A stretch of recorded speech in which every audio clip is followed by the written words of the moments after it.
अस्सलाम वालेकुम। सियाणे कहते भी तकड़े की सूई नूं दो पासे मत्था हुंदा।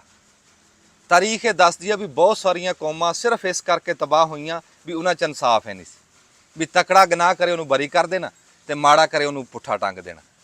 असीं सियाणिਆਂ ਤੋਂ सुणदे हां भी जुलम ते माशरा फिर भी 4 दिन कढ़ जांदा, ना इंसाफी ते दिहाड़ी नहीं कढ़दा।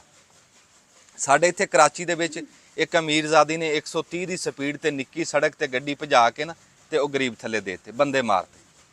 मैं गल करदा वो अमीरजादी का कसूर नहीं, ना उन्हां अदालतां दा कसूर आ जिहड़े बरी करदे। कसूर है साडे गरीबां दा भी असीं उन्हां सड़कां ते लैण की आने, उन्हां दी गड्डियां अगे आने क्यों? वो तो बेचारे मजबूर हो के हेठ दिंदे आ। इन्हां कीड़ियां मकौड़ियां दा काम की आ पगिया मुल्क अमीरां दा। वो तो फिर मजबूर हो के चंगे भले हुंदे ते जाके पागल दा सर्टिफिकेट बनवांदे। पर मेरी एक गल याद रखी, ये सर्टिफिकेट इन्हां अदालतां दे विच तां चल जू, एक अदालत ऐसी आ उत्थे सर्टिफिकेट नहीं चलना। अस तो सुनते आते सी भी डॉक्टरां कोल पागल भी जाए तो उन्होंने ठीक कर देंगे। आ नवां काम देखिया भी ठीक बंदे जाके उत्थों पागल होंदे।